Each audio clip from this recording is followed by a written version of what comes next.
Good evening, everybody. I would like to welcome members, officers, and members of the public to this meeting of the Council. Before the meeting starts, I would like to invite the committee member and scrutiny officer to update you on the systems being used. Thank you. Rules of debate. If a member wishes to speak, they should use the speak button located on the microphone unit. The microphone will light up green and the chair will be alerted of your request to speak. When the chair invites you to speak, your microphone will be made live and will turn red, at which point you can speak.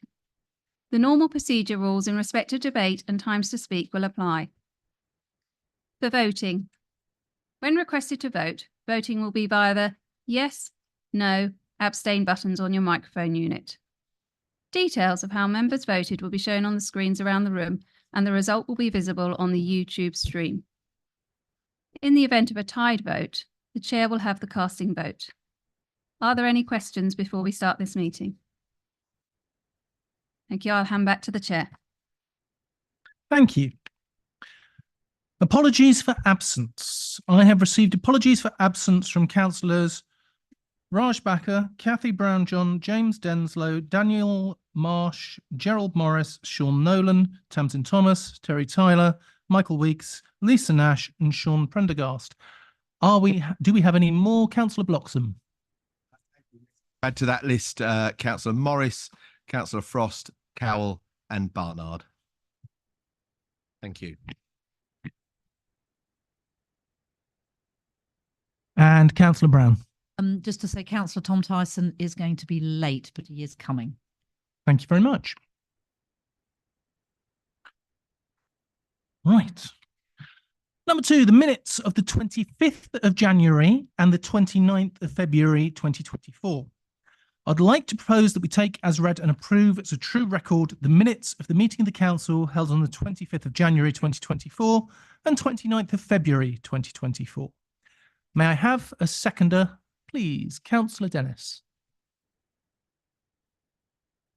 Any comments? Councillor Dennis? No? Wonderful. In that case, may we go to the vote, please?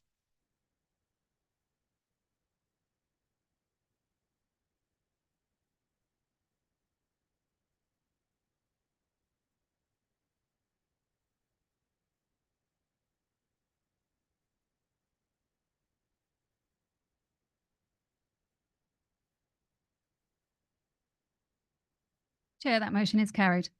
Thank you. Item 3, notification of other business. There has been no other business advised. 4 is Chair's announcements. It's the 50th anniversary of North Hertfordshire District Council. I would like to start tonight's meeting by wishing everyone who works for North Herts Council today, or indeed previously, a happy birthday. This is our 50th year. There we go. And to celebrate, we'll be marking the occasion with a slice of cake at our annual council meeting on the 23rd of May. So I'd like to ask any outgoing councillors to mark that date in their diaries so they can come back and join in the celebrations with us. Thank you to everyone who has been a part of the North Herts story so far. And here's to putting North Herts on the map for the next 50 years. Number 2, recording. Slight come down. In accordance with council policy, this meeting is being recorded. The recordings will be available on both the council's YouTube page as well as the council's ModGov site. 3, climate emergency and ecological emergency. Members are reminded this council has declared both a climate emergency and an ecological emergency. These are serious decisions that mean that as these are emergencies, all of us, officers and members, have that in mind as we carry out our various roles and tasks for the benefit of our district. More details are included on the agenda front sheet. Number 4 is declarations of interest. Members are reminded to make declarations of interest before an item. The detailed reminder about this and speaking rights is set out under the chair's announcements on the agenda. Number 5 is rules of debate. Please can I remind you that the normal procedural rules in respect of debate and times to speak will apply. No speeches may be made after the mover has moved a motion and explained the purpose of it until the motion has been seconded. When seconding a motion or amendment, a member may reserve their speech until later in the debate. In accordance with the Constitution, please can members ensure that no speech exceeds 5 minutes without the consent of the chair. Comfort break. For the purpose of clarification, 4.8.23a of the Constitution does not apply to this meeting. Therefore, a member may leave the room during the debate and consideration of that item and be able to vote. However, please be mindful of this proceedings. Please be mindful of the business on the agenda and wherever possible, leave at an appropriate point in the proceedings. I will take a comfort break at an appropriate time in the meeting should proceedings continue at length. Chair's Civic Event and Awards Ceremony 2024. Thank you to everyone that attended. My civic event and the awards ceremony on the 1st of March was brilliant. It was a successful evening. I was greatly moved by the 4 award winners and their stories. And I really look forward to going into school with our youth winner tomorrow to give him his trophy at the school. It's going to be brilliant. Many thanks to those of you that were able to attend and weren't able to attend, but were able to give a raffle prize or an auction prize or make a donation to my charity fund. I really do appreciate it. I am pleased to announce that we raised a total of £2,365 for my 2 chosen charities from this event. I look forward to providing a final total for the year at Annual Council on the 23rd of May. Polling station changes. As members will be aware, there have been changes to some polling stations being used at the upcoming elections.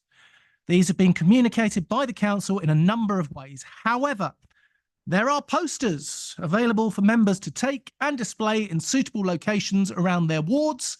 Please ensure that you have appropriate permissions before you put them up.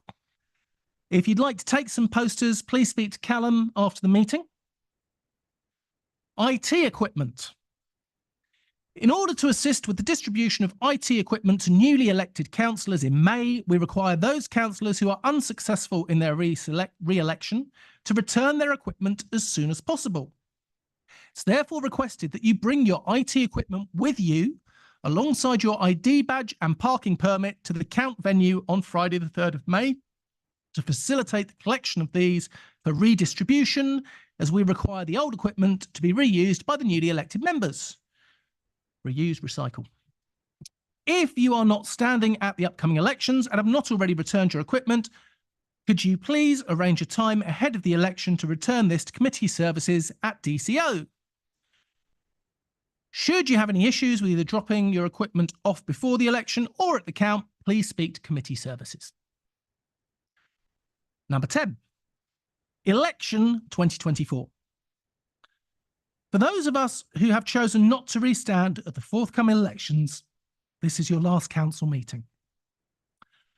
I'd like to acknowledge and thank the following councillors: Richard Thake, Gerald Morris, Mandy Tandy, Adam Compton, Michael Weeks, Raj Bakker, Terry Tyler, James Denslow, Daniel Marsh, and Tom Plater. Thank you for your services, and I wish those standing the best of luck.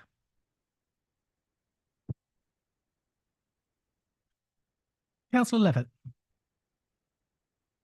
Thank you, Chair. If I just may add to that, there's a couple of councillors on that list who have been serving members for an awful long time. I think we should give special thanks to some of those. But I'll just go through my group to start with. Firstly, Adam Compton over on my left here, first elected 9th of May 2021. For last year, served as chair of the Overview and Scrutiny Committee. Short time with us, he's moved out of the area, so no longer able to stand for us. But thank you, Adam, for all the work you've done. Secondly is Gerald Morris, first elected 9th of May 2011, so one of our longer serving councillors at about 13 years. Gerald's been very active in the community and everything he's done, and is known for being somewhat outspoken at times, I think is the best way I can put that. Thirdly, Mandy, again elected 9th of May 2021, been very active in her local community, and thank you, Mandy, for all the work you've done. now I come to the last two. First one is Richard Fake. Richard was first elected to this council on the 22nd of February 1990. So Richard has served 33 years with this council. I think he's done just about every job there is on the council, some of them more than once. He's also a county councillor, which he's continuing doing. He's been a very good friend, mentor, and guide to me as well throughout my council career, and as he has to many, many others. And I think, Richard, I think this council owes you an awful lot, and a really big thank you. And that brings me to my last one, which is a little bit more difficult, is Councillor Michael Weeks. Michael was first elected on the 6th of May, 1999, so he's done 24 years. Members will have noticed Michael's not been with us a lot lately. The reason for this, and I have his wife's permission to tell you all now, Michael is suffering from terminal cancer and is currently in Lister Hospital. And all I can say is, God bless you, Michael. We're thinking of you. Thank you for thinking of you today, and may God go with you, Michael. Thank you. Thank you very much. And we all agree. Councillor Dennis. Yes, thank you very much, Chair. I shan't take up too much time for colleagues, but I very much wish to pass on my thanks to Michael for his length of service at this council, but also the support and guideship and friendship as well that he offered me when I was his shadow portfolio holder and a very new councillor at that time. I couldn't have asked for a colleague across the floor to have been more helpful, more supportive, and I think we both learned a lot from each other during that time. I was saddened when his health declined a few years ago, and it's heartbreaking to hear what he's going through now, and my condolences to him, to his family, and to colleagues across the floor. As David knows, I'm always available to talk outside of this space and be supportive.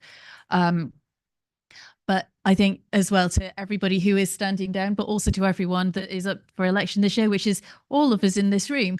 Thank you so much for the service that you have put into this local authority over many, many years. It's people that make a place, and it's councillors that help guide and shape that, working with our officer team. And while we might disagree on some things politically, I think that the one thing that we've all got in common is that we really do want the best for our communities. So thank you to everybody that has served. Thank you to everybody that's going to continue to serve after May. And I look forward to seeing you all quite soon, possibly. Councillor Brown. I'd just like to add my thanks to those who've served for a very long time, and particularly single out Councillor Fake, who, when I was first elected, invited me. He was the county chair at that time, invited me to go to county council, gave me afternoon tea, showed me around, and I've always had good memories of that. So thank you very much, and I wish you all the best in whatever you're going to do next. And I'd just like to say thanks to the two Liberal Democrats who are standing down, Terry Tyler and Raj Bakar. Terry has served, as you all know, as chair of planning and as chair and vice chair of the council. He was first elected in 2016, so he's been a councillor for 8 years. Raj has been a councillor for only a short time, but she served on the Joint Staff Consultative Committee as vice chair, and with her background in HR. And I also want to say good luck to everyone who's standing for re-election, and see you on the other side. Thank you. Councillor Albert. Cheers. Thanks, Chair. And obviously, thanks particularly to my Labour colleagues. But I did want to just pick on two other comments with your permission, Chair. Firstly, to say how heartbroken I'm here to hear about Michael. I shan't forget the kind words and support that Michael offered me when my wife passed away 5 years ago, and it's just tragic, and I'm really sorry to hear that, and I really wish him and all his family very best wishes. So the second thing I think is a hopefully more cheery thing, I think, is I just can't obviously thank Richard enough for his, I think, his, I think, his friendship, and if I could say comradeship in these circles, and his contribution to this council, but also to the Hitchin committee. I well remember I think how and the tussles that he and Judy had, and the way that they worked together cross party and in good friendship and colleagueship over many years. And I think it's an example to us all. I'm really going to miss you, Richard. I'm looking forward to serving on the county council for at least another year, and just as a testament to Richard's continued work, we've even managed, Richard, to be able to sort today grass cutting at King George's playing field. So even now you're keeping going your work. So thank you, Richard, for all your work, your support, your kind words, and we really will miss you personally. Thank you. Councillor Mason. Thank you.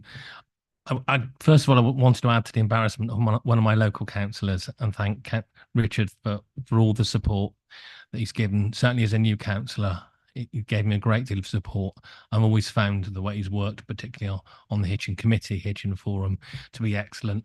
And the last Hitchin Forum meeting, I only sort of half noticed Richard came up and handed me a note at the end, and it was in relation to a question I'd asked, and he gave me a detailed little note on how he thought I could pursue this issue. And I was so grateful to it. It was a very kind thing and very worthy of him. So Richard, thank you so much for all your service for Hitchin and for this council and for all of us.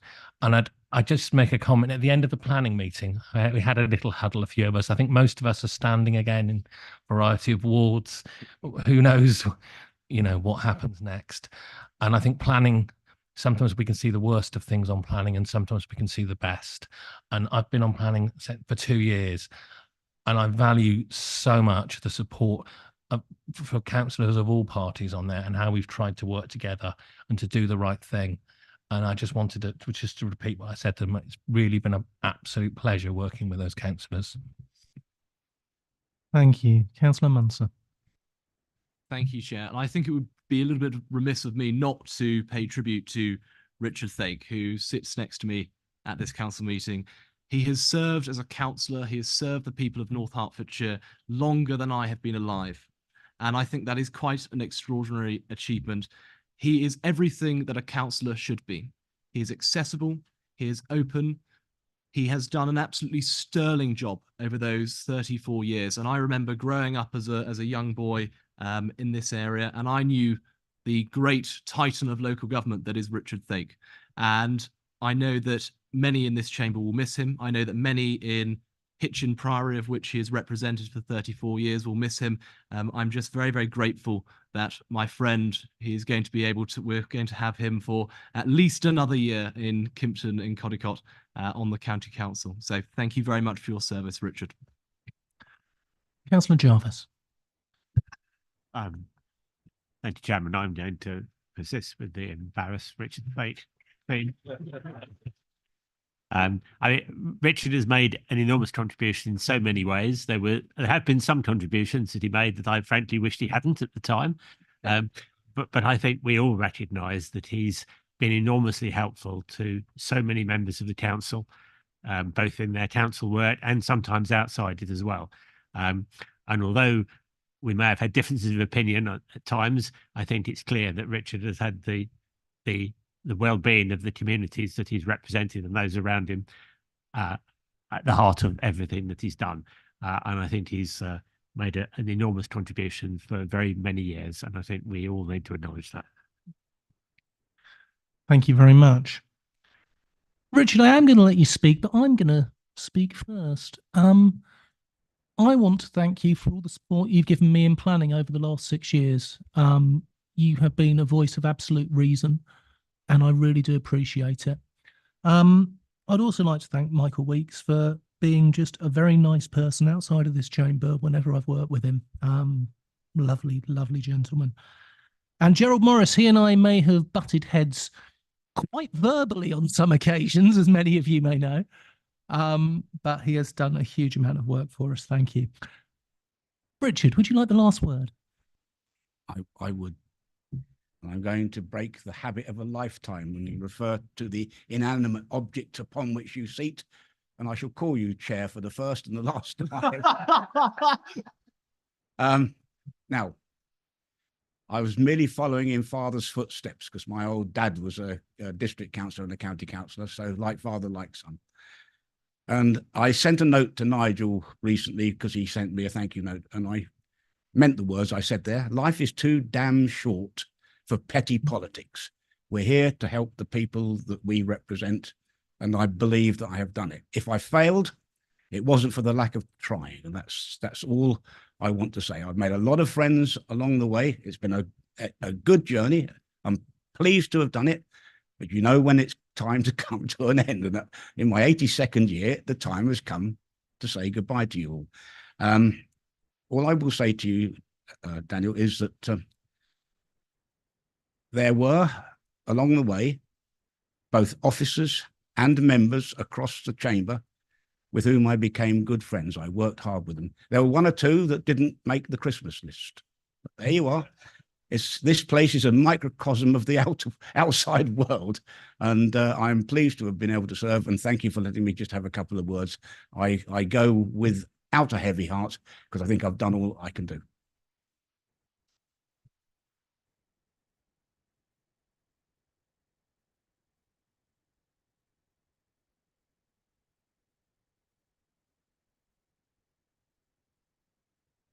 Thank you. It's another downer to follow that one. Election expenses. You must complete and return details of your election expenses by Thursday, the 6th of June, 2024, even if the expenses are nil, and irrespective of whether you are elected. Failure to send in a return, even a nil return or declaration within the prescribed time, constitutes a corrupt practice. Further information and spending forms can be downloaded from the Electoral Commission website and must be returned to the Electoral Services team by the required deadline.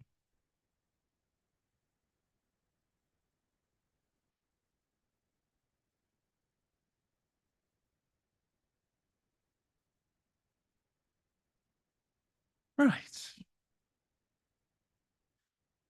Public participation. We have none. Questions from members? We have none. Notice of motions? We have none. Items referred from other committees. There are 3 standalone items referred from other committees. 8A from Cabinet, the Shared Prosperity Fund process. 8B from Standards Matters Report. 8C from Standards, Members Planning Code of Good Conduct. We should go to 8A, the Shared Prosperity Fund process. Can I invite the Leader of the Council, Councillor Elizabeth Dennis, to present the referral? There we go. Yes. Thank you very much, Chair. I think that the report speaks for itself, and it does make sense that we sort of follow the process that's been set out. The rationale for the decisions that were taken at Cabinet are all contained within there. And obviously colleagues will also be aware of the funding that we managed to acquire for the Solar for Business programme as part of this, which I think is going to open up significant amount of opportunities. So in the interest of brevity this evening, Chair, I'm happy to take any questions. Thank you very much, Councillor Dennis. Are there any questions? No. In that case, the recommendation is the approval of up to £518,000 capital investment for the Solar for Business programme, in addition to the £51,285 capital funding from the UK Shared Prosperity Fund. May I have a proposer? Councillor Dennis. May I have a seconder, please? Councillor Brown. Reserve my right to speak. We move on to the debate. Councillor Jarvis. Thank you, Chair. I'm very pleased to support this. The the concept of running a solar for business scheme is something that we've been looking at for some time. It's been done, something that's been done successfully by a number of other councils. It's a scheme that provides three benefits. It provides an opportunity to reduce the carbon emissions of the district by increasing the generation of renewable energy. It provides an income for the council, and it provides a benefit for a number of local businesses. So the investment of this money in something that will provide a financial return for the council seems to me to be something that's entirely desirable. I'm very pleased that we've been able to get to a point where this can be done.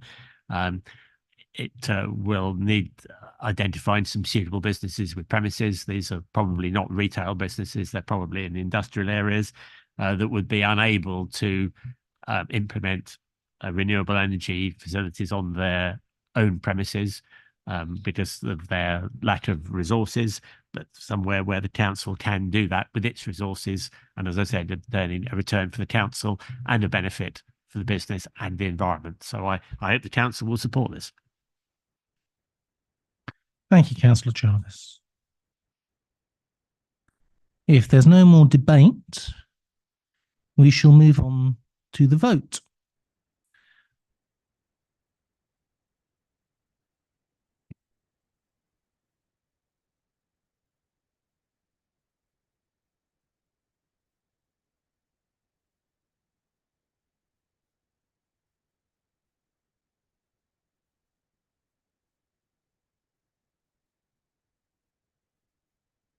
Chair, that motion is carried.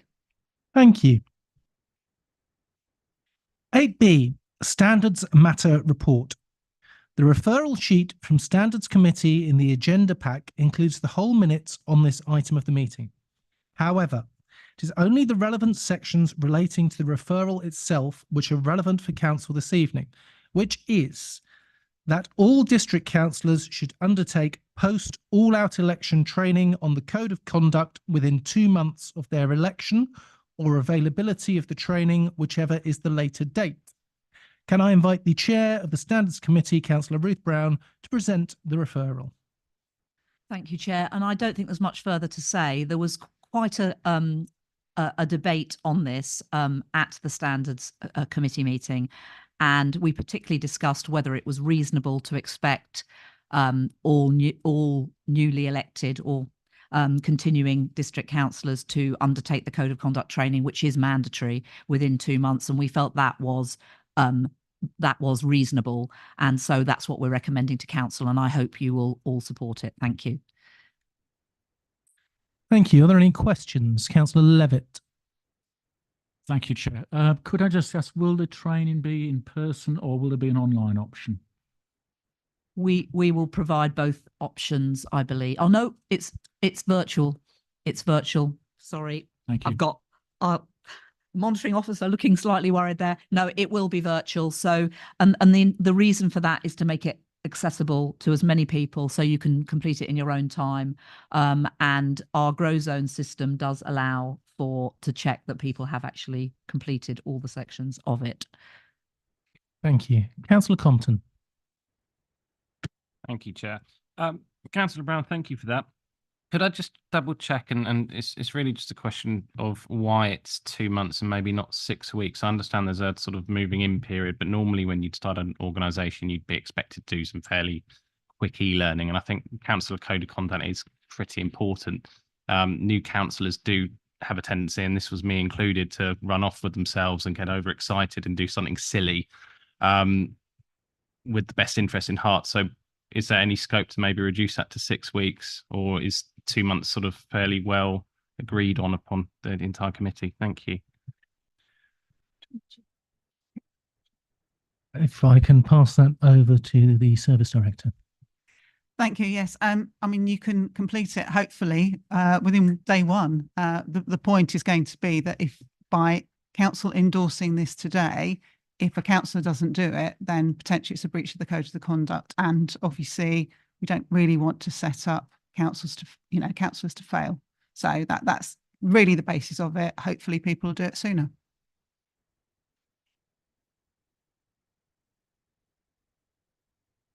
So yes, I I would agree that that it's helpful to do it as soon as possible, but we need to recognise that when often people plan to go on holiday immediately after being elected. I know when I was first elected, I disappeared off and missed everything. I wasn't expecting to be elected. That was why. Otherwise, I wouldn't have planned a holiday right then. But I think the 2 months, I mean, you could make it 6 weeks, but I think the 2 months allows for people to go on holiday and come back and complete it. And we don't want people unnecessarily to be in breach of the code of conduct. But please do complete it as soon as you possibly can. Oh, the other thing is people need to get access to IT and so forth, and registered to be able to complete it. So that might take a few weeks as well. Let's not discuss IT. Councillor Griffiths. Thank you, Chair. I suppose it's more of a rhetorical question because I know that I have asked the question before, and I know it's been discussed plenty of times. I know that breach of code of conduct was mentioned. Did we ever establish consequences to not completing it within 2 months, other than persistently asking members to complete it? My understanding is that if you would be asked to complete it, that is the consequence. I'll ask the monitoring officer if she can elaborate further. Well, to Standards Committee, the subcommittee, and you would have potential sanctions as a result of that, whatever they are at the time. At the moment, that could be censure by council. It could be various other things. So obviously you don't want to be in that position.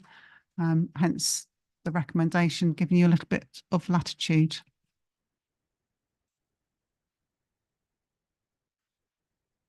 Right, that's the questions.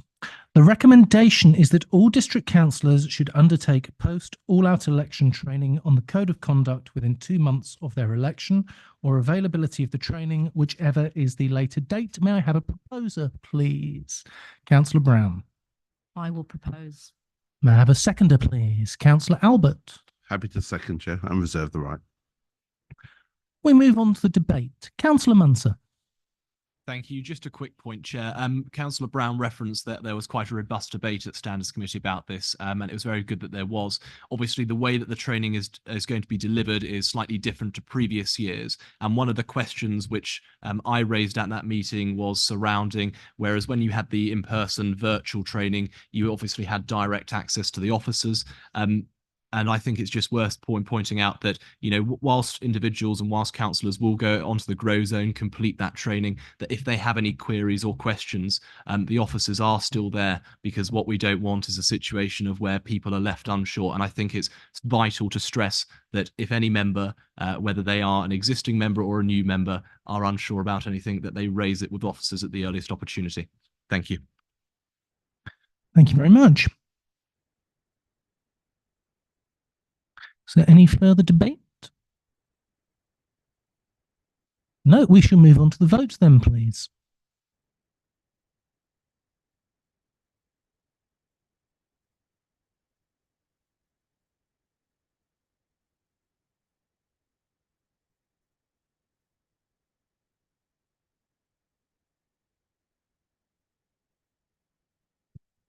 Chair, that motion is carried. Thank you.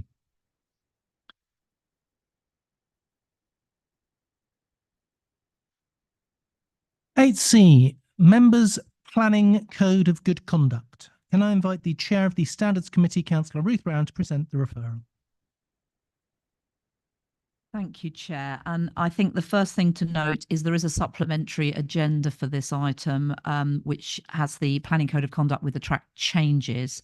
I think one of the main things that has changed is that there is an executive summary that has been put at the front of the document, which I think is actually really helpful.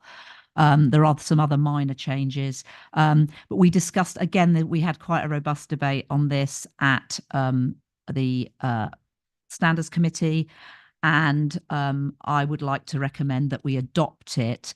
I think there is scope for reviewing it against the model code as well, but that will be done by the Standards Committee. So for now, the recommendation to the council is to adopt the code as with the track changes as found on the supplementary agenda. Thank you. Thank you. Are there any questions for Councillor Brown?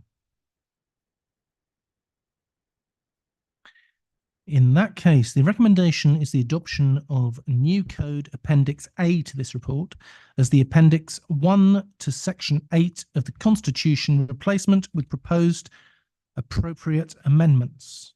Can I have a proposer, please? Councillor Brown? I will propose it. I should have done that at the same time. Okay, thank you. And a seconder, please. Councillor Dennis. Happy to second and reserve the right. On to the debate.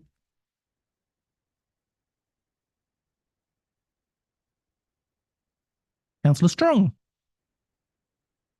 Thank you. The only concern that I have, and this is around meeting directly with developers, attending presentations by them, and the comment there about always having the presence of officers with us. Now, many of us, the elected members in this chamber, come from rural communities where we go to parish council meetings. And it's quite often at those parish council meetings that a developer will rock up and start to talk about what they're planning to do in the particular area. So I think perhaps it's something that, again, when the code is reviewed, you know, saying that you can't be or see or attend presentations by them. I am afraid that if I'm going to be re-elected, and if I'm going to a parish council meeting and a developer is there giving a presentation, I'm not going to stand up and say, oh, I'm ever so sorry, I can't be here, and leave. I think that is not what the community I would representing and that parish council I'd be representing would expect me to do. Thank you. Councillor Brown. Thank you, Councillor Strong. I think that is a relevant point, and I think I think the intention, and maybe the wording needs reviewing, but the intention is that members don't meet privately with developers behind closed doors. And I think a parish council meeting is a public meeting, so it wouldn't be that it wouldn't fall under that. So I think that would be less of a risk. That's my view. I don't know whether any of the officers got anything to add to that. Thank you. Councillor Compton. Thank you for that explanation, Councillor Brown. Could we maybe suggest a recommended change to just make that abundantly clear then, and suggest an amendment tonight? I think Councillor Strong's got a very good point, and we don't want to find ourselves on sticky wickets in the future. I think, I mean, the danger again is we start away from the national model, which has been endorsed by the Supreme Court. I think I'm reluctant to say anything more than actually this has been considered before that. I mean, clearly, if you attend something and it's a public meeting and you reserve your position and make it absolutely clear that you're not going to come to any judgments, then that is one thing. But obviously, if something is already before basically a planning application has gone in and you sit on the planning committee and you start becoming involved in discussions, and that's going to be extremely problematic because you will be taking into account things which other people may not be aware of. It's obviously not open and transparent. People that are objecting to it won't be aware of. And also you could potentially be seen to obviously be hostage, if you like, to the fortune of the lobbyist there. So I would say that it's fairly clear that you can, you know, that you should at least consult the relevant manager and make sure that what you're doing and what's being proposed is acceptable. And obviously they can give you advice, and that's basically what this code sets out. You start to move away from that, and I think that's the danger.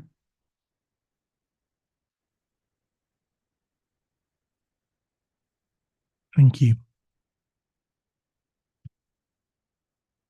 Councillor Thake. Yes, thank you, Chair. I did it again, look, see, twice in one evening. Clearly, I'm in a similar situation, or have been over many, many, many years. And I'm absolutely convinced that it is not the way to serve a local community to absent yourself from a public meeting where you will be hearing both sides of a presentation, not only from the developer, but almost certainly comments from the councillors and possibly from the floor. If it does prescribe members of the planning committee from getting involved with the public in that open way, then it is a poor code. And I genuinely believe that it's a legitimate point that's being made here. You cannot take away the capacity of a member to hear what the debate is in open. You're not making a decision. It's not a decision-making situation. The monitoring officer is quite right. If you use your common sense and do not make any public comments which would be taken or could be construed as you having a preconceived position on it, then I don't see what the problem is. Thank you very much. Councillor Levitt. I think I'm taking very much the same lines as Councillor Thake. If a member of the planning committee should have access to all available information. If that is a meeting held in public, rather than a public meeting, there's a nuance there, it should be available for any member of the planning committee to go to that meeting, because everybody else has been able to. And being denied access to that meeting is denying you access to all the available information. Yes, I would be very wary about actually speaking or making comments at that meeting. I think that would be somewhat unwise. However, I do believe that any member of any committee, particularly planning, should have all the available information before them. Okay, with the comments from Councillors Compton, Levitt, Councillor Thake, Councillor Strong, and also my personal opinion as well, I've just been speaking with Jeanette, and we would like to amend the wording slightly. Jeanette, would you be happy to word that for us, please? Yes, so if you look under point 4 or paragraph 4, there's the second bullet point. So don't agree to any formal or informal meetings in private with applicants. So if you're happy with meetings in private, then that should hopefully address the concerns that you've got. Excellent.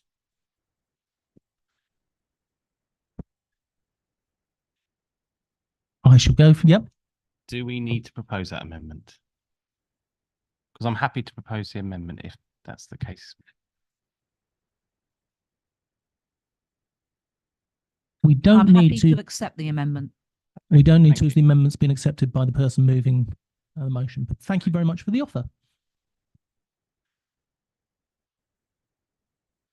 I see no further debate.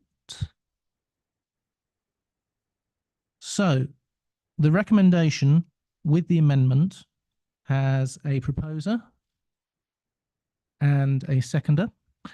Therefore, please may we go to the vote.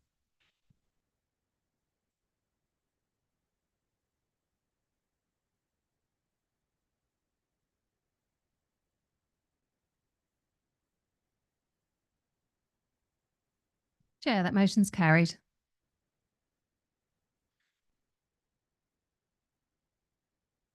Constitutional Amendment Report. Jeanette Thompson to present.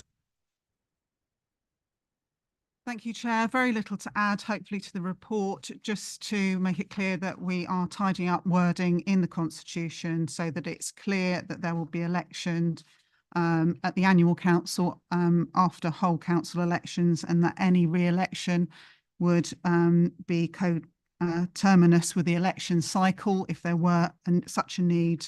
And there's a couple of minor tweaks, just changing the word of suspension to disqualification or disqualified so that it marries up with the language and the legislation.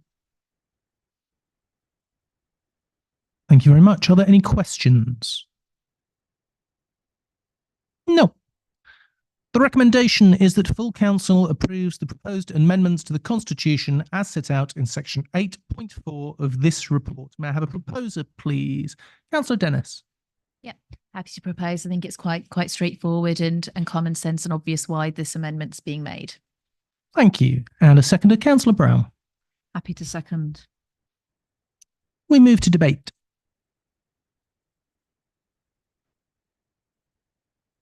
There is no debate because this makes sense.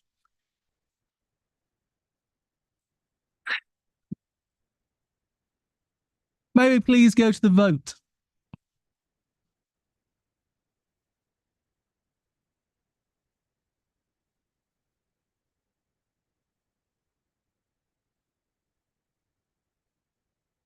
Chair, that motion's carried. Thank you. Item 10 is exclusion of press and public. I propose that under Section 100A of the Local Government Act 1972, the press and public be excluded from the meeting on the grounds the following report will involve the likely disclosure of exempt information as defined in paragraph 3 of Part 1 of Schedule 12A of the said Act as amended. Can I have a seconder? Councillor Dennis. Can we go to the vote, please?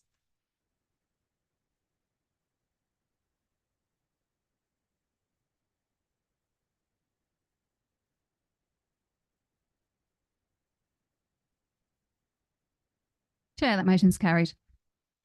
If I can invite any members of the public to leave for the moment.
And we are back in part one. This is item 13, sale of land at Hitchin Road, Weston, known as the Snipe.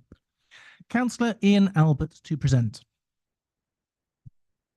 Cheers, thank you. Thanks, Chair, and obviously thanks to colleagues for their input and questions in the part two item. This report, I think, sets out about how land that was previously declared surplus to the council requirements and the authority was delegated by Cabinet to the Director of Resources in consultation with the Executive Member for Finance and IT. Following that Cabinet resolution, officers have sought external advice from a development consultant as to the best way to bring the site to market. Clear advice was to offer the site jointly with the adjoining landowner, as the two combined were identified in the council's adopted local plan for a development of approximately 40 houses overall. Hence, before marketing could commence, terms had to be negotiated and signed off with the adjoining landowner, leading to a memorandum of understanding. Marketing material and supporting documentation was prepared and the site put to market. This report demonstrates how widely the marketing campaign reached out. As a result of the marketing, we have received a number of offers, resulting in a higher than expected capital receipt for the council. That's why this report has come to us this evening. I think, as we said and have obviously looked at in paragraph 4 about the alternative options that are considered. Clearly, there is both a do nothing option. There are options around that could have perhaps achieved a higher capital receipt, but clearly with what we believe to be unachievable densities of development. There were some unconditional offers, however, the prices were significantly below the offer being recommended for acceptance. So while these could have resulted in an immediate capital receipt for the council, subject to completion of legal formalities, that substantial deficit in receipt is not considered justifiable in comparison to the subject to planning proposal, which is based upon density in close accordance with the council's stated planning allocation. I think it's really important. I think the members obviously consider that point. 4.4 sets out, as I mentioned earlier, where we could have marketed the land holding in isolation, but the clear advice was actually doing this jointly would actually be a better proposal, and I think actually a more acceptable proposal, not only for the council, but I think also for the local community, and certainly the parish council have been consulted on this and have raised no objections to the proposals in the paper. And I think that's an important consideration. As members will know, that we have very clear aspirations about in our climate change strategy about achieving aspirations of BREEAM, Passive House or similar standards. And I think the important point, and obviously members will have looked at the environmental implications and also about the promise about achieving that future home standard, which is set out in paragraph 14 and specifically in paragraph 14.3. And I think the fact that we're able to achieve that, not just on the land that we own, but actually the land that is separate, owned by in the neighbouring property, I think is a real benefit, and actually does mean that the overall overall standard is achieved on the whole of the land and not just on the council land. And clearly the importance of achieving our objective of 40% affordable housing, a really important consideration when we're selling any of our property. Now, I think we all kind of recognise that there are other options on the table. I think members have rightly this evening, asked questions about the contract, the memorandum of understanding, and so on. But my overall view remains that the right thing for us to do this evening is actually to agree the sale of this land. There are significant risks, I believe, if we don't agree this, that actually either the proposed purchaser or indeed the neighbouring land could actually choose to walk away. I think it would be important to achieve the kind of capital receipts that actually I think is possible here, and I think we've set out and explained in our budget meeting the importance of actually us as a council achieving capital receipts to help help the funding of our capital program in the future. But clearly, in achieving those capital receipts, we don't do this willy-nilly. It's important for us actually to be able to set out, and I believe this report sets out how the council has not only given careful consideration to the monetary values achieved, but also, and this is important, the social benefits brought about by an allocation of 40% affordable housing to be provided within the development, as well as, I say, the best possible outcomes under the circumstances relative to the council's climate change policy. And I think these are important considerations when I think members consider this paper this evening. So I do hope that we will agree the recommendations in there set out in 2.1 to 2.3. But can I just add one addition to that? That there is a minor amendments made to the item 9.3 within the part 1 of the report, whereas at the time the preparation by officers, public notices were booked for different dates in the Comet newspaper. The second notice was delayed due to technical issues, and that does mean now that the closing date for objections is the 25th of April.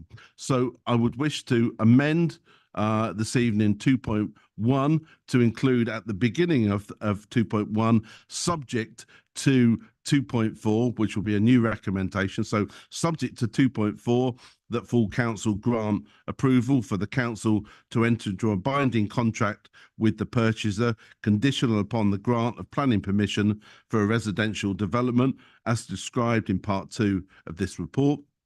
But then in addition, paragraph 2.4, which would state that any objections received in response to the public notice up to the 25th of April 2024 be considered by the Service Director Enterprise in consultation with the executive members for finance and IT and Enterprise and the Service Director for resources, with delegation to determine whether to proceed with the sale or not, which obviously would then take account, obviously making sure that we take account of any objections received. So that would be an amended paragraph, Chair, 2.4. And as I say, there was that small amendment to include subject to 2.4 at the beginning of paragraph 2.1.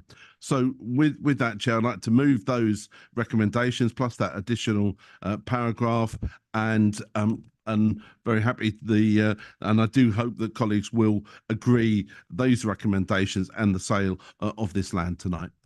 Thank you very much, Councillor Albert. Councillor Muntzer, any questions?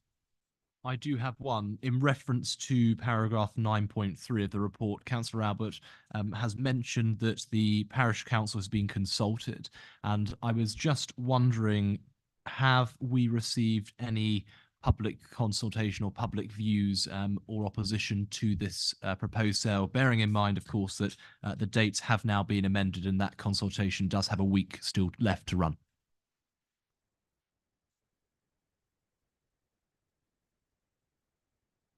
We've had no objections to date. Public notices. Thank you very much. There are no other questions for Councillor Albert. Therefore, the recommendation is that full council grants approval for the council to enter into a binding contract. Oh, I thought that was at the end of it, sorry. Let me restart that. Recommendation that full council, subject to 2.4, grants approval for the council to enter into a binding contract with the purchaser, conditional upon the grant of planning permission for a residential development as described in part 2 of this report.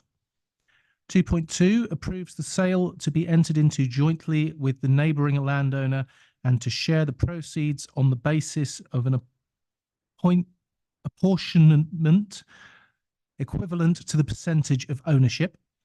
2.3 approves that the cost of sale and allowable expenses be shared in proportion as stated in 2.2.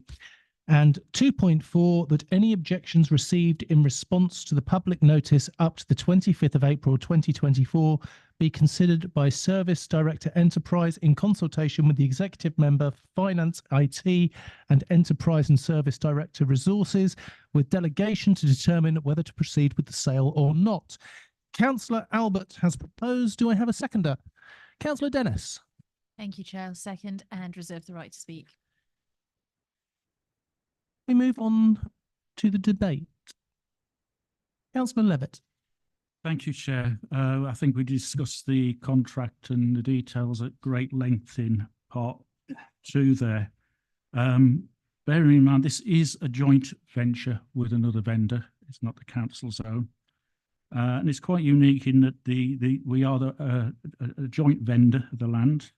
We're also saying that this is conditional to subject to planning permission, and the local planning and authority is ourselves granting permission on this. Now, Councillor Albert made a big thing about this is about the 40% affordable homes being made available. There's nothing in the recommendations that guarantee that. In fact, going through the figures in part 2, the contractual agreement provides for only 36% affordable homes. Therefore, and that gives me great concern that we are agreeing a binding contract for 36%. Normally, we'd be able to resolve a planning issue like this at planning committee by varying it. But in this case, we can't because we've got a binding commitment. There was quite a few doubts, issues raised over the memorandum of understanding and what happens if the other part. Councillor Levitt, can I just remind you not to refer to part 2? Yeah. Because you have. Okay. I haven't referred to any figures though. Okay. But in that case, Chair, I cannot agree to this sale and not support this recommendation. Thank you. Councillor Jarvis. Thank you, Chairman. Chair, I'll get it right one day, won't I? Chair, thank you, Chair. I wish to speak on 2 bases. The first as the local member and the second as the cabinet member responsible for environment. From a point of view of a local member, the issue from the point of view of the parish and the village is clearly that if this development is going to happen and it's in the local plan, so it is, that it should be done as one development and not as 2. Which will make the highway arrangements and the community arrangements much more acceptable. So it's clearly sensible for the council to be working with the other landowner rather than proceeding with a separate development. And the other requirement is clearly that there should be a minimum of 40% of affordable housing. Now, I was a bit confused by Councillor Levitt's statement that if we agreed this sale, that the council as planning authority would be in some way constrained as to what decision it made on the planning application, because I don't think that's the case at all. I think the council could sell this with no requirement for affordable housing and still refuse planning permission if it determined that it didn't meet the planning policy requirements. So I think we need to accept that these 2 matters are completely separate. However, as Councillor Albert has said, the intention is that this site should be sold with an expectation that there will be 40% affordable housing. In moving on to my views as the cabinet member for environment, as Councillor Albert has said, there is a requirement in the council's climate change strategy for us to ensure that development proposals on land that the council sell are passive house, BREEAM Excellent or an equivalent standard. And in this case, my understanding is that what is proposed is a future home standard. That is a little different. There are a number of different approaches to these things. But also we've secured that on the land which is not in the council's ownership. And we've therefore, I think, made a significant step forward in terms of reducing the carbon emissions of the houses on this development. So it seems to me that it therefore does meet the objective set out in the climate change strategy. So on those two bases, I don't see any reason why we should not proceed with this. Thank you. Councillor Compton. Thank you, Chair. I differ somewhat in my view of this particular paper to Councillor Albert and Jarvis. I agree entirely with the report itself and the objectives of the report. I can't, you know, absolutely want 40% affordable housing. I absolutely want passive house, and I absolutely want to, you know, reduce the amount of work that goes on in and around the village.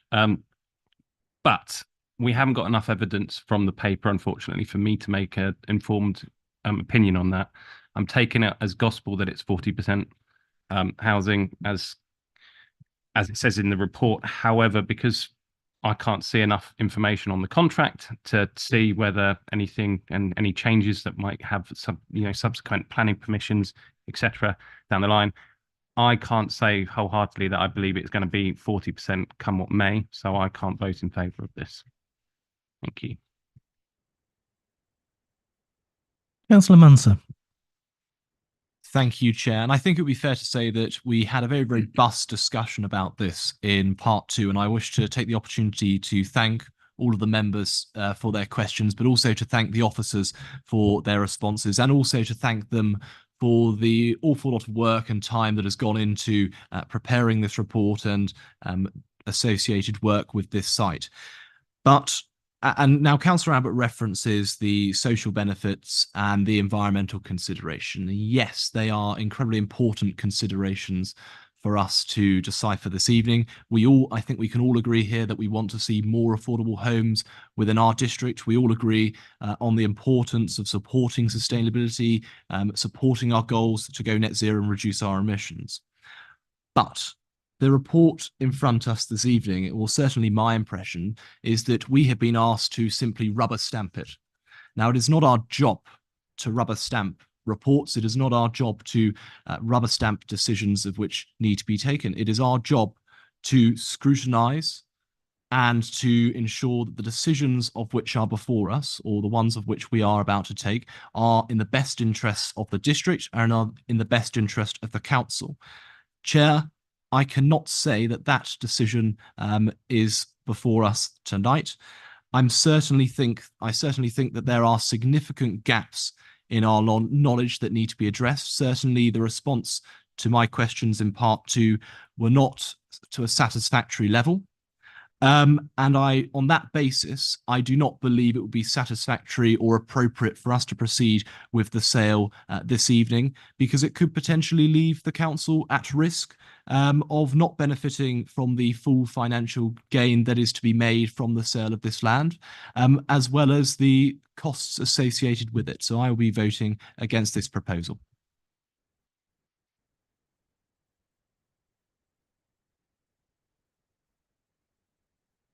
Councillor Willoughby. I may be quite confused, but I'm pretty sure in 9.4 of the report, it does say by entering into the proposed contract for sale, the council will be bound to sell their freehold interest in the subject land in the event of planning permission being granted for a minimum of 40 houses with a 40% proportion of affordable housing, and the joint seller will also be bound to the same contract. The purchaser will similarly be bound to complete the purchase in the event of planning consent equivalent to or greater than the above mentioned extent. I might be being silly here, but I think that does say that we're all bound to 40%, and that is what we're going to be agreeing to. So I'm not really sure why anyone's thinking that we're not going to be doing 40%. I would also say that we might not get the best financial benefit from this land in regards to pure capital, but we're not just talking about pure capital, we're talking about a community and how they best benefit from this as well. They benefit from us having more capital receipts that we can then invest for the district and for their community. But they also benefit from Section 106 money, and they benefit from having people actually involved in their community with good quality housing, so that children and other people can live in their communities and stay in their communities where they might have grown up.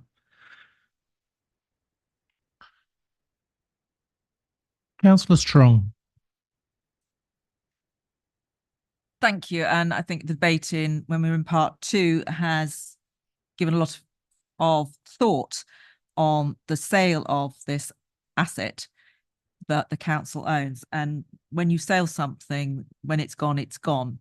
And to me, with the robust questioning and that we've had, I question myself whether this is the right thing to do this and grab this capital receipt when there are risks and concerns. And in my own mind, it's a duty of us councillors, everyone in this chamber, to make sure that we are informed and to make sure that best value has been achieved. And I am not satisfied on that. So on that basis, I will be voting against.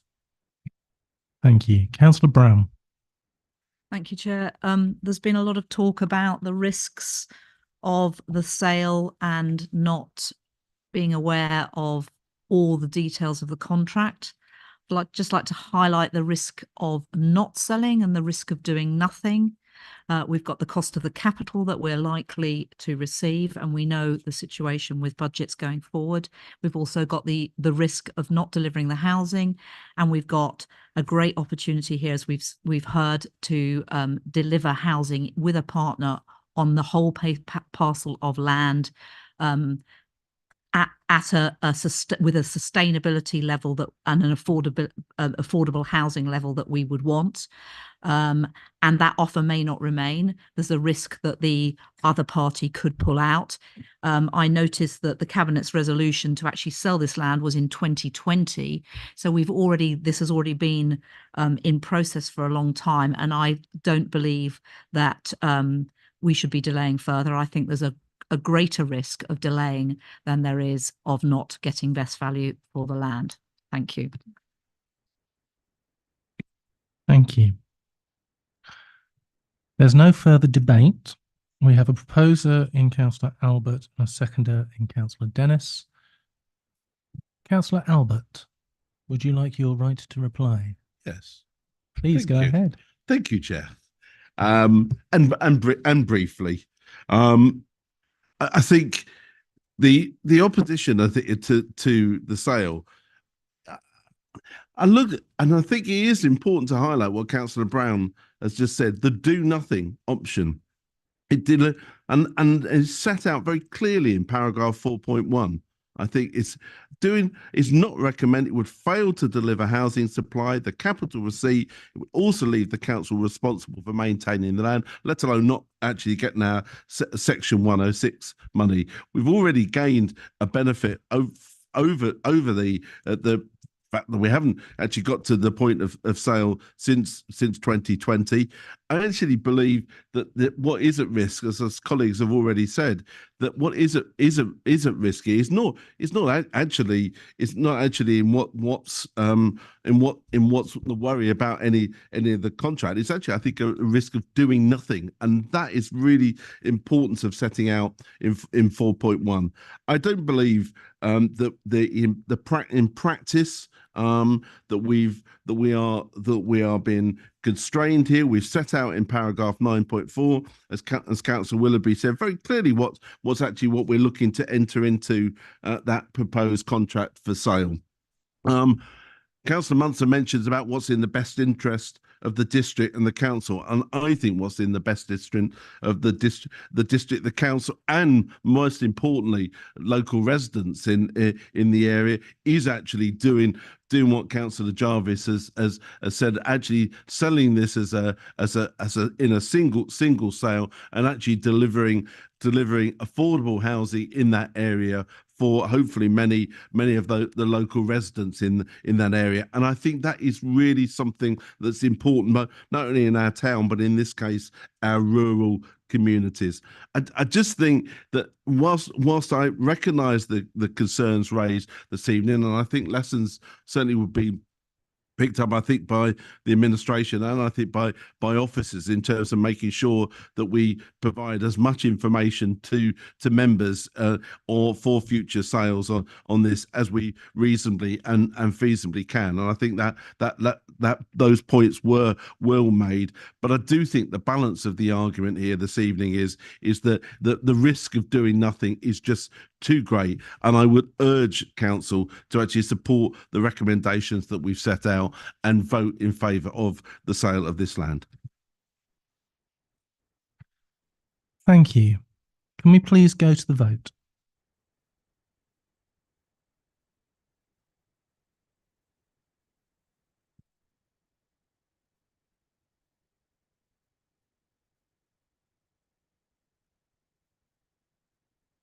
Chair, that motion is carried.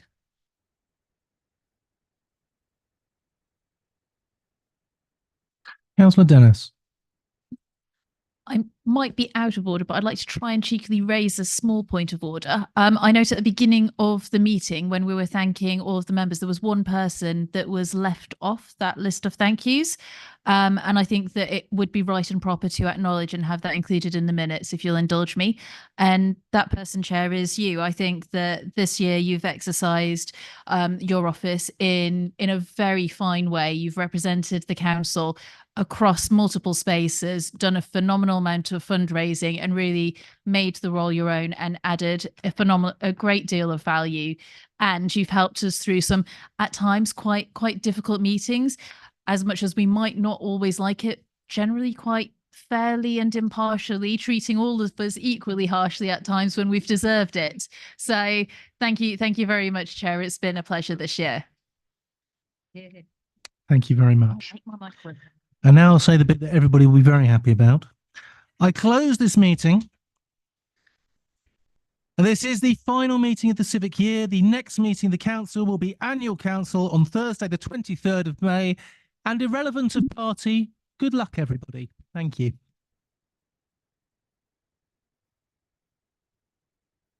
Extra shout out to grab posters on the way out.